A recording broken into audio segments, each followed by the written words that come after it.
Boa tarde.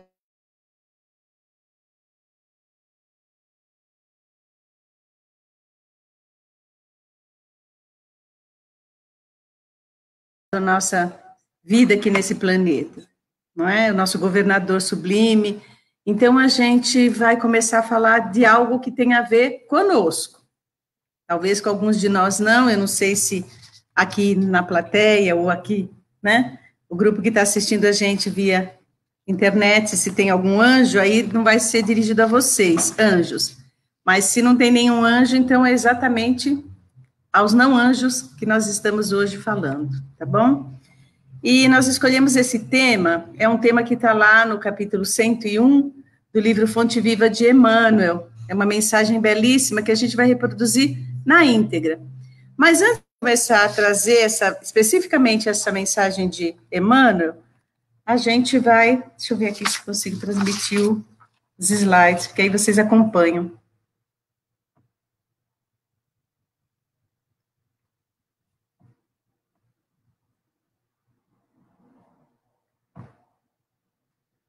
Isso.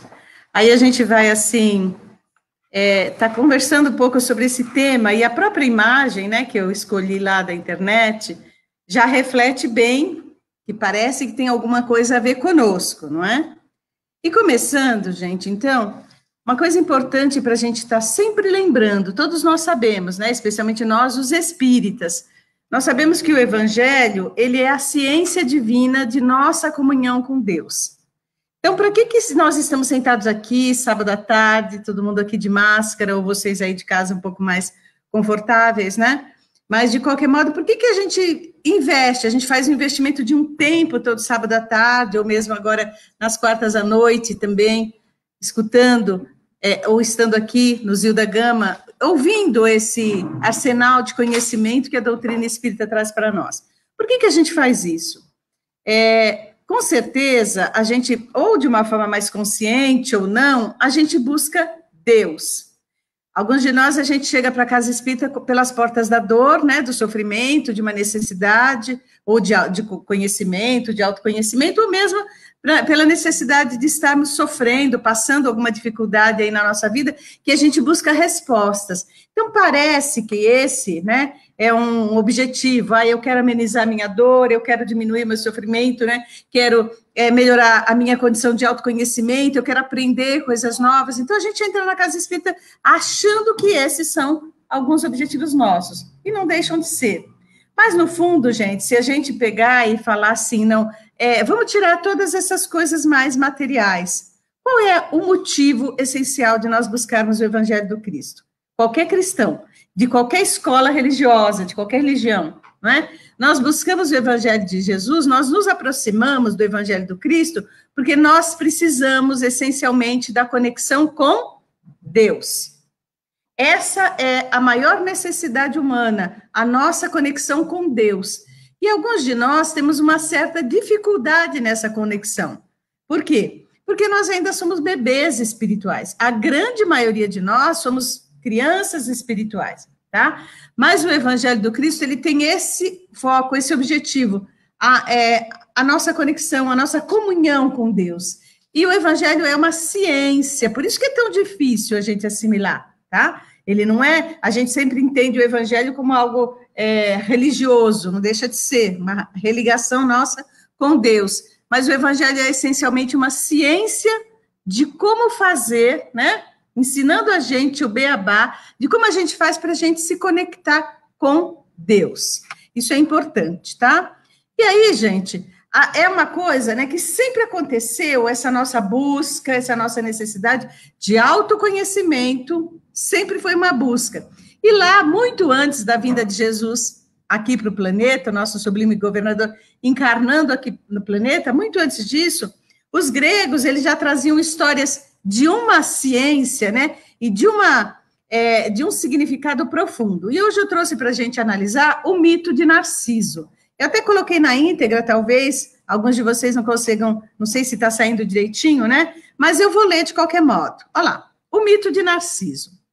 Conta-se que Narciso era um rapaz plenamente dotado de beleza, filho do deus do rio, Céfiso, e da ninfa Liríope. Dias antes do seu nascimento, os pais consultaram o oráculo, porque naquela fase, naquela época, antes da criança nascer, eles já iam buscar os médiuns, né? Nós chamamos de médiuns, mas eram chamados de oráculos. Para quê? Para saber o futuro dessa criança, né? O oráculo Tiresias sobre seu futuro.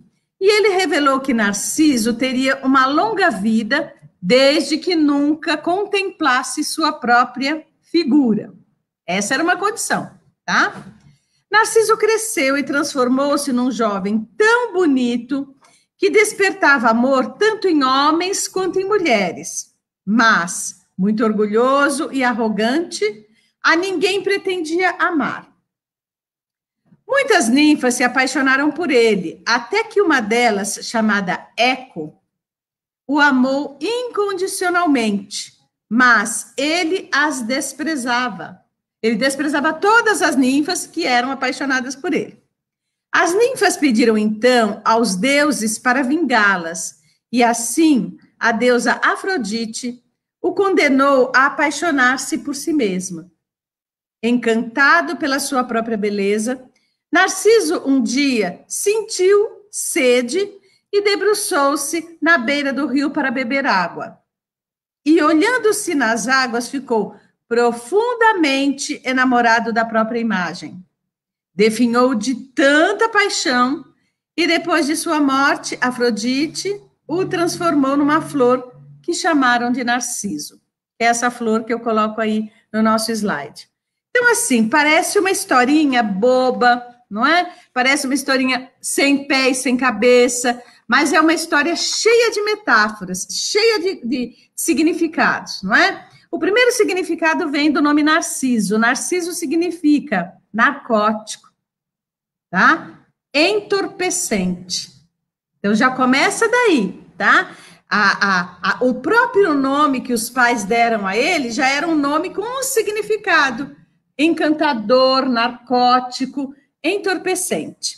E o mais interessante é que ele era filho do quê? Ele era filho do rei do rio, não é? O Céfiso, né? Era o pai dele. Então, a imagem, né, dele ser filho de um rei das águas, a história já mostra para gente que tinha ali o quê, gente? A grande metáfora das águas é a metáfora das emoções líquidas, não é? Algo que você não consegue segurar, mas que transforma, capaz de matar, de avassalar, não é? As águas, quando elas não tem dique, elas avassalam, assim como as emoções, tá? Então, ele era filho de um rei do rio. E ele era filho também de uma ninfa, né, Liríope, que o significado de um nome o quê? Lírica, tá? Alguma coisa assim, poética, feminina. Então, o Narciso, ele era todo diferente. E ele trazia em si uma condição física de beleza estonteante. Haja visto que as mulheres e os homens se apaixonavam por ele. Mas como é que ele era? De temperamento. Orgulhoso, vaidoso, arrogante. E a coisa mais que a gente chama atenção do Narciso, ele tinha a nítida proposta de não amar ninguém.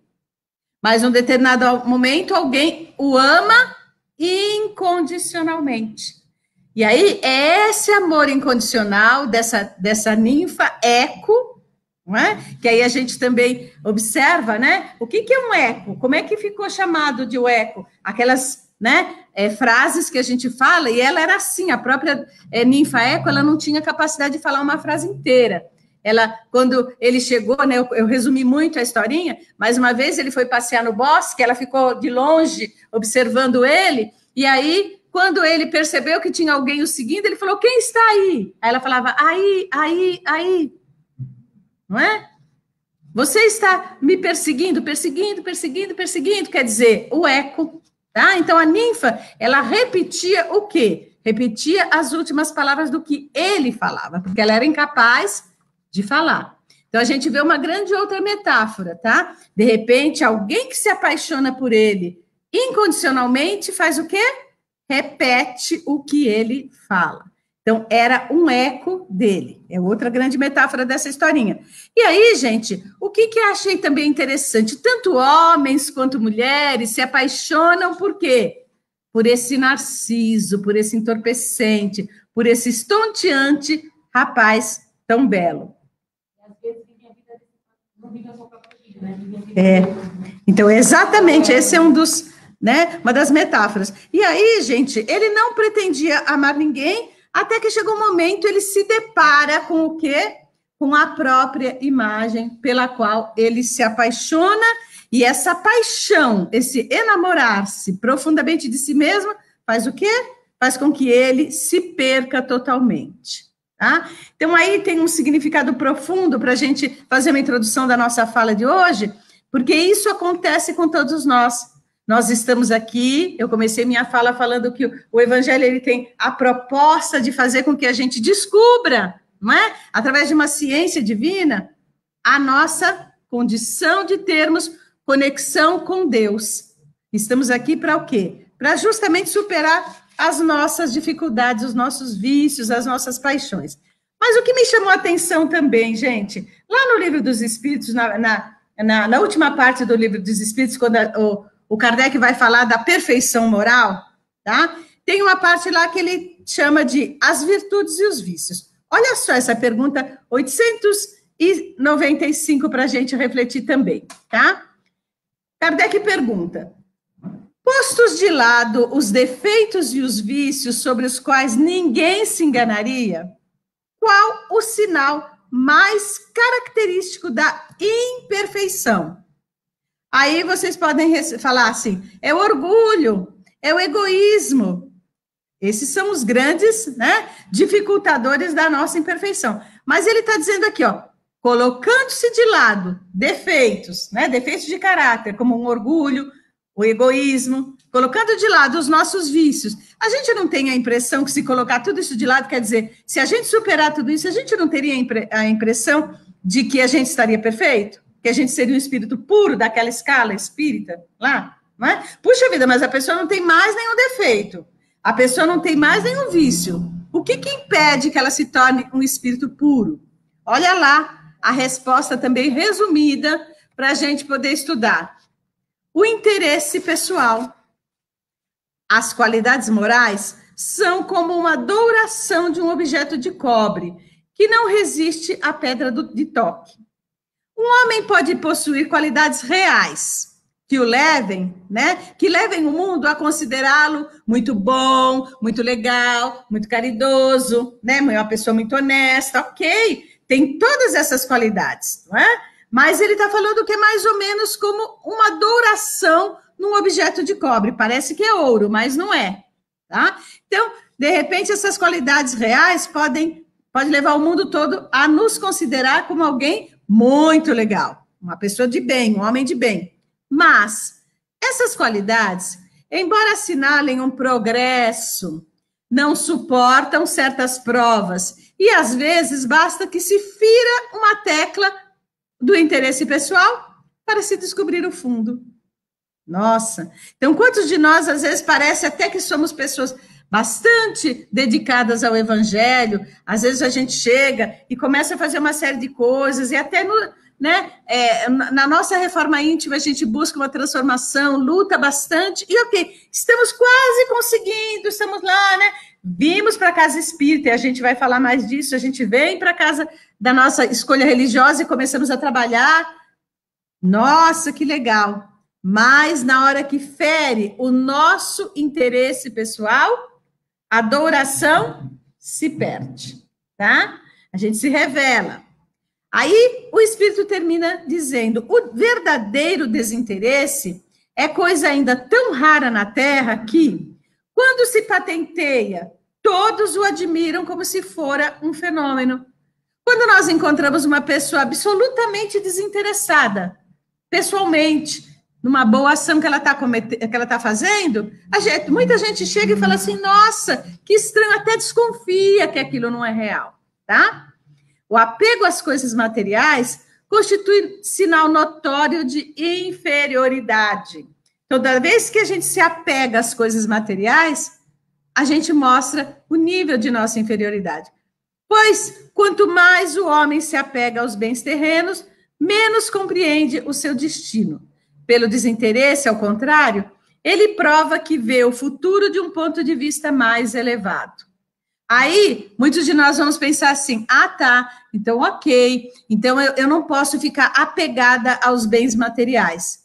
Mas bens materiais não é simplesmente bens, matéria, um copo lá de cristal, tá? Uma máscara de seda, vamos imaginar, um objeto de ouro, um carro, não é? Vamos lá, uma casa, não é só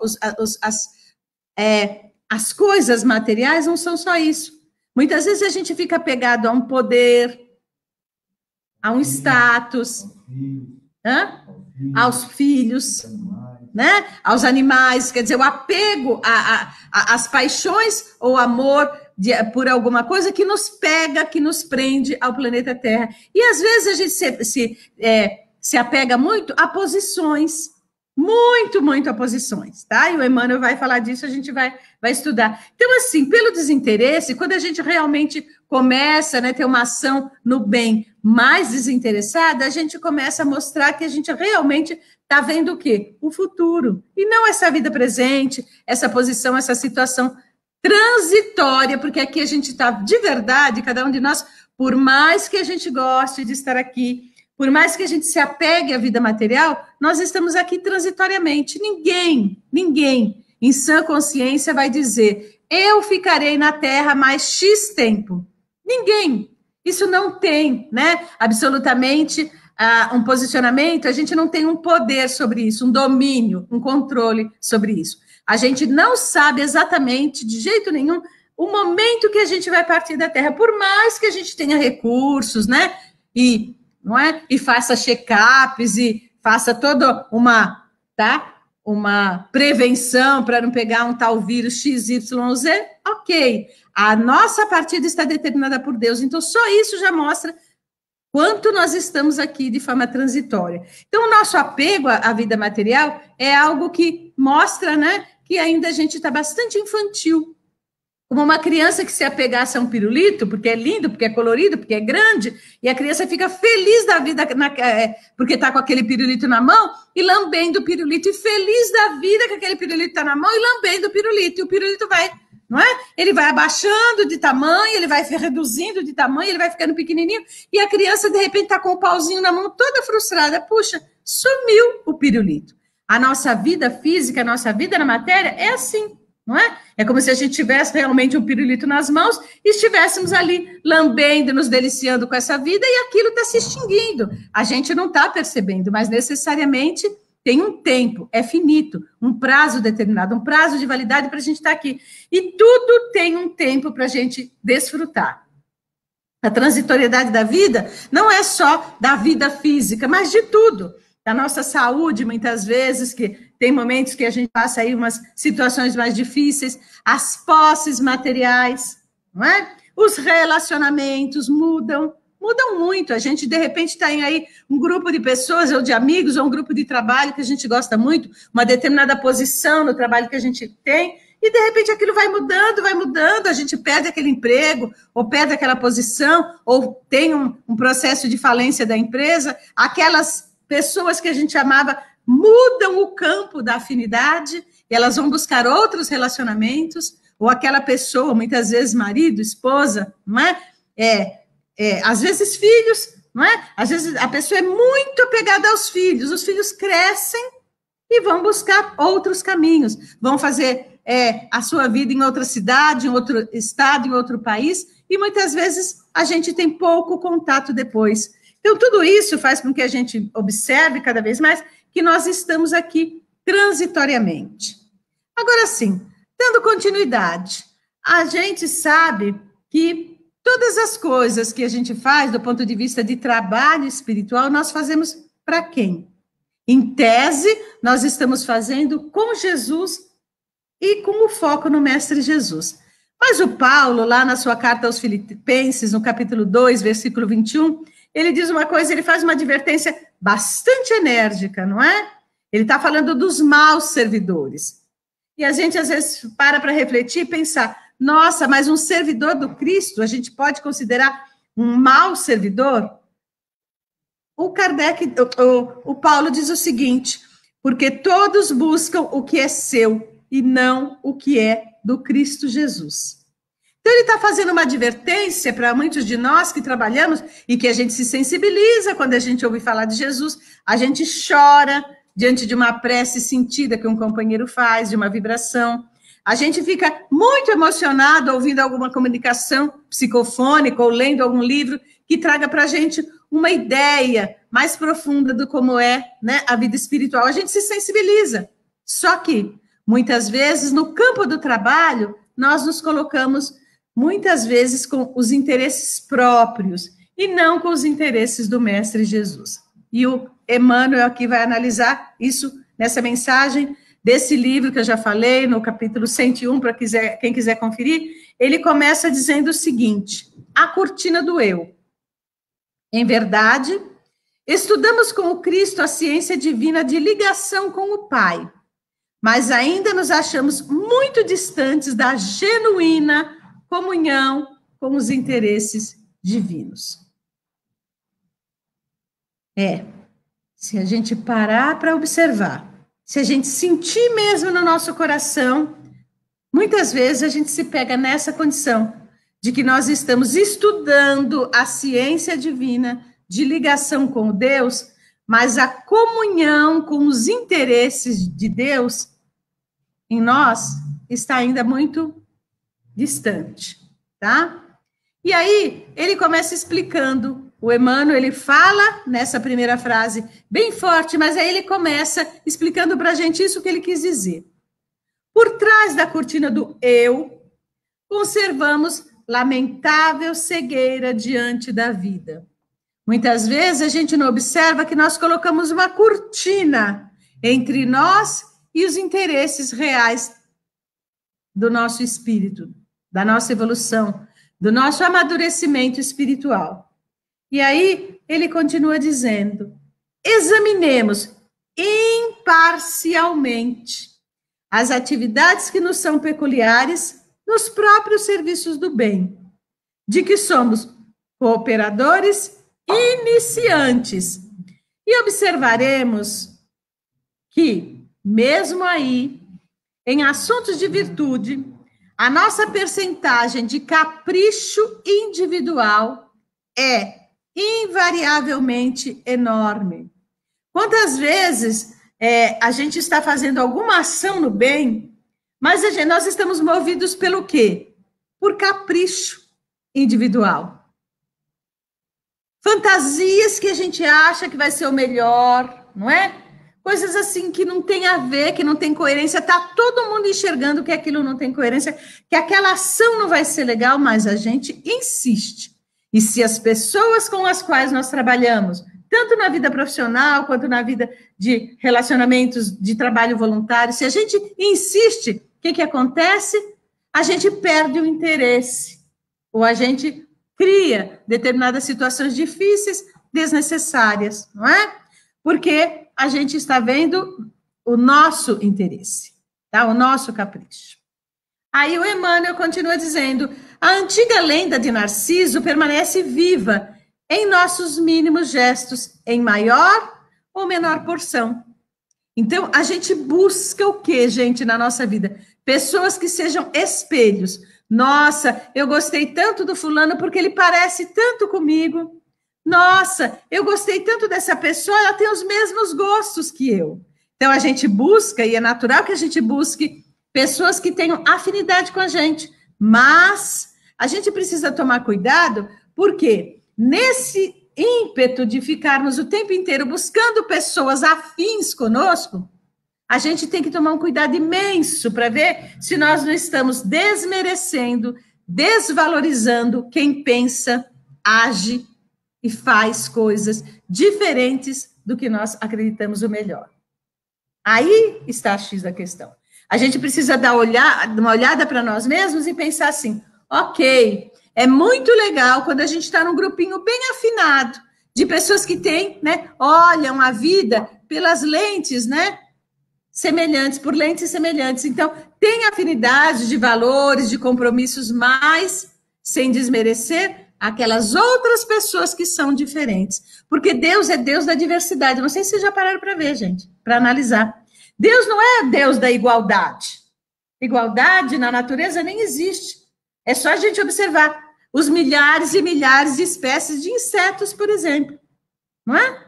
As milhares de espécies de plantas, por exemplo. Então, não é igualdade, é diversidade o que faz o colorido e a beleza dessa vida. E o que faz com que a gente cresça? É viver com pessoas iguais? Vocês imaginam, não é? É só a gente se imaginar junto com um monte de gente igual a gente, não é? Então, imagina a Cláudia com um monte de Cláudia. Então, a Cláudia vive com Cláudia, casa com Cláudia, tem filho Cláudia, trabalha com Cláudia. Nossa, não é? O Rony, com um monte de Rony. Eles não estão concordando. Eu, então, Deus me livre de um monte de Nancy. Só uma está mais que bom. Já é demais. Então, assim, a gente cresce, a gente evolui, a gente se aprimora no contato, na conexão com a diversidade. Isso é que faz a dificuldade nossa, mas, ao mesmo tempo, promove o nosso crescimento, tá? Então, ele fala que em tudo ou em toda parte, apaixonamos-nos pela própria imagem. A gente adora quando a gente encontra algo que seja a nossa cara, tá? É, aquela ideia de cara metade, né? Deus me livre, eu não quero ser metade de ninguém, eu sou inteira. Não existe isso, é uma fantasia, não é? E essa história também de a metade da laranja, tudo fantasia romântica, não é?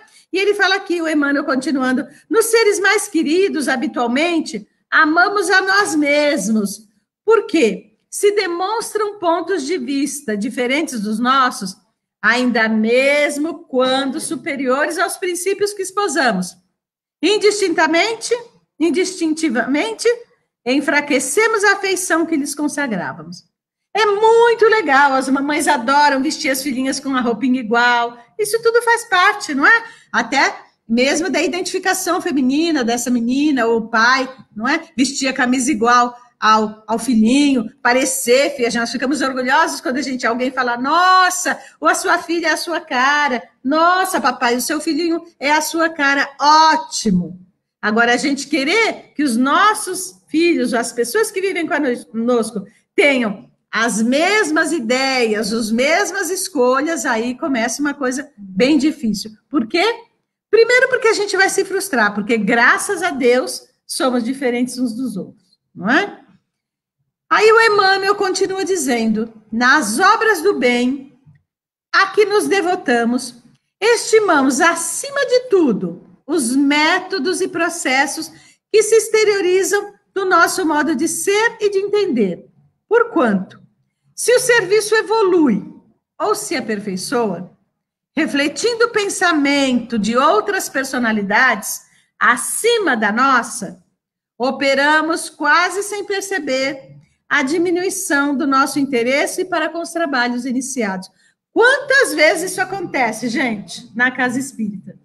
Passa, né, um tempo, um grupo de pessoas funda uma casa espírita, uma instituição do bem, e aí, passado um tempo, aquilo começa a mudar, começa a se transformar. Aqueles antigos, gente, nossa, começam a ficar muito incomodados. Não querem novas ideias, não querem que aquilo evolua, perde o interesse, para de ir. Olha, assim de pessoas. Não, eu não quero mais ir. Por quê? Porque mudou. Mas mudou para pior? Não. Às vezes mudou para melhor. Mas por que a pessoa não analisa e não pensa que aquilo tudo, aquelas novas ideias, aqueles novos projetos podem ser muito melhores? Por quê? Porque é a cortina do eu. Porque eu não quero que nada seja diferente do que eu determinei. Olha, interessante isso. Mas é muito mais comum do que a gente possa imaginar, não é? Precisa aceitar também, né? É. A pessoa passa diferente de você, né? É difícil aceitar, não é? É só a gente ver, do ponto de vista profissional, quem trabalha aí, especialmente no mundo corporativo, que é muito, né? Às vezes agressivo, como é que é, não é? Chegou um outro profissional daquela mesma área, naquele setor, às vezes o profissional traz ideias para agregar, para somar, para melhorar aquela, né? Aquele modus operandi ali do que é realizado, nossa, mas por que não sou eu? Porque a coisa não está saindo de mim. Então, se não sou eu, aí eu perco bastante o interesse e a motivação, tá? Agora, aqui o Emmanuel pega um pouco mais pesado ainda, olha só.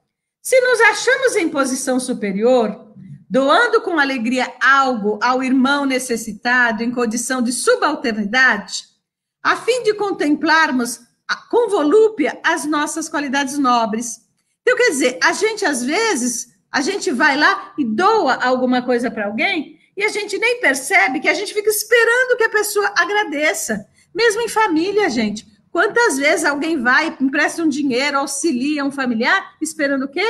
Que aquela pessoa faça o tempo inteiro e passe a vida inteira com aquela demonstração de gratidão. Porque aí a gente se coloca assim naquela posição, nossa, realmente eu sou the best. Não é? E muitas vezes é só a gente parar para pensar. Fora da caridade não há salvação. Ok, esse é um grande slogan e o maior slogan do Espiritismo, não é? Mas quando a gente pensa fora da caridade não há salvação, a gente se coloca em que posição? Na posição do necessitado que vai receber essa caridade? Não. Fora da caridade não é salvação? Não há salvação para eu fazer a caridade para os outros. Não é para eu receber. Não é? Porque imagina como é que a gente se coloca. Muitas vezes a gente até esconde as próprias necessidades. Está passando dificuldade em casa, gente, isso acontece muito mais do que a gente imagina. A pessoa está desempregada, a pessoa está numa condição difícil, ela continua trabalhando no trabalho voluntário, ela vai lá, ela ajuda a angariar a cesta básica, ela não tem aquilo na sua casa, ela vai lá e auxilia, e às vezes, por uma questão de orgulho, não partilha a sua dificuldade.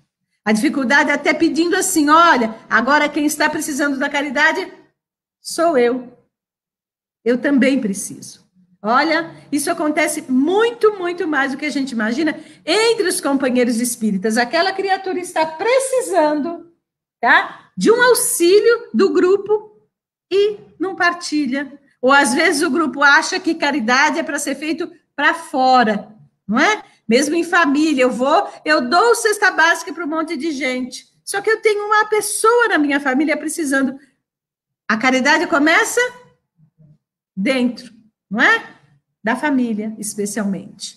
E aí, ele fala aqui, não é? Que a gente tem muita facilidade de doar, de se fazer aquele benfeitor, mas, raramente, concedemos um sorriso de boa vontade ao companheiro mais abastado ou mais forte, posto pelos desígnios divinos à nossa frente.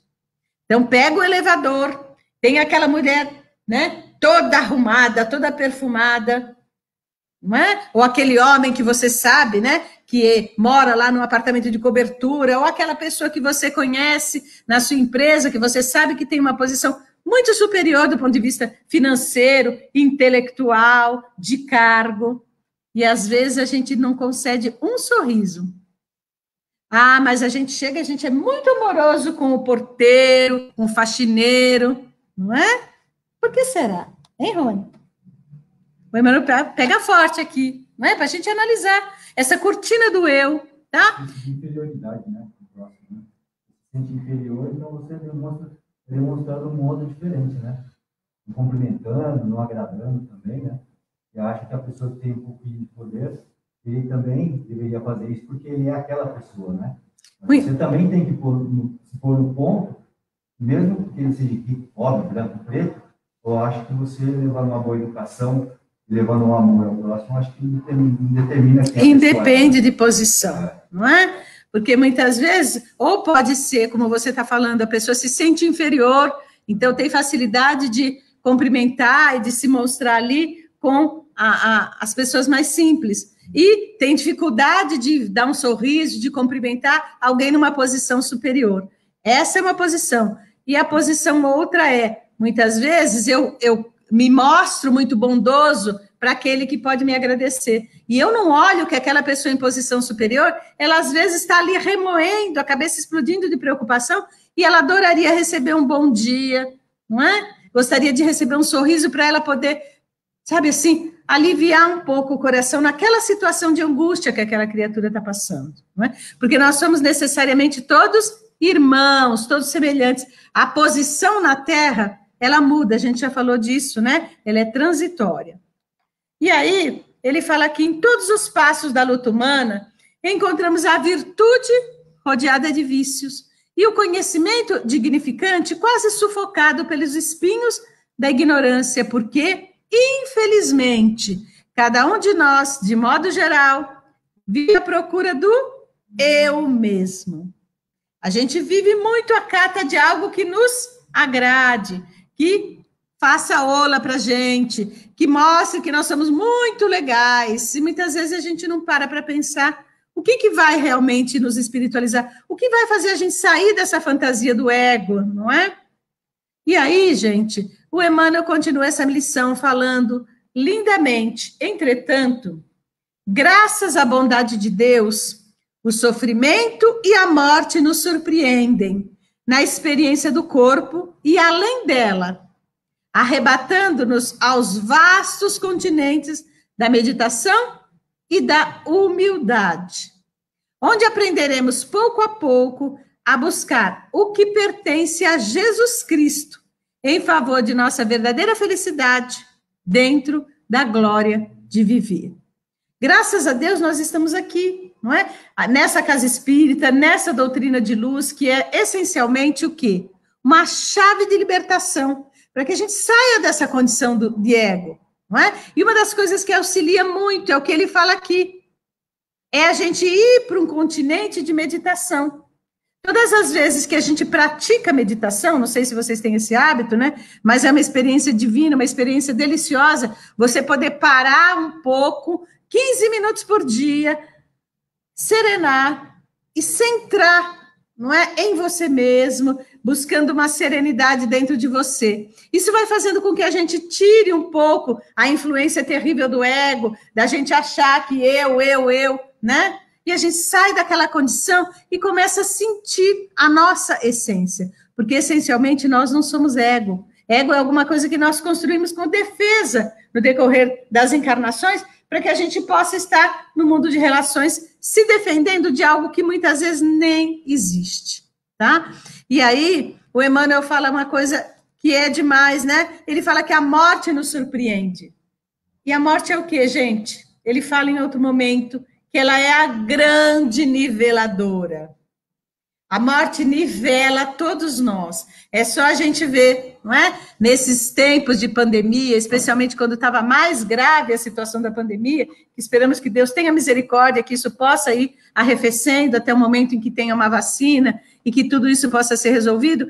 Mas foi interessante a experiência, né? Lá na televisão, aquele monte de caixão, né? Estava uma coisa terrível, eles também noticiando isso. Mas era interessante de se observar. Ali naqueles caixões tinha o quê? Tinha o diretor da empresa, do lado do faxineiro, do lado do mendigo, do lado da servidora operacional, não é? Estava todo mundo ali, naquela condição niveladora, né? Pessoas artistas, os próprios servidores da saúde que terminaram indo para o outro lado da vida. Ninguém perde, né? A encarnação, ninguém perde a vida. Isso não existe. Essas expressões são fantasiosas. Ai, a pessoa perdeu a vida. Meu Deus, a vida é eterna, não é? A pessoa saiu do corpo. Muitos ali saíram do corpo em posições até de médicos que estavam ali servindo. E aí, a morte é o quê? A grande niveladora.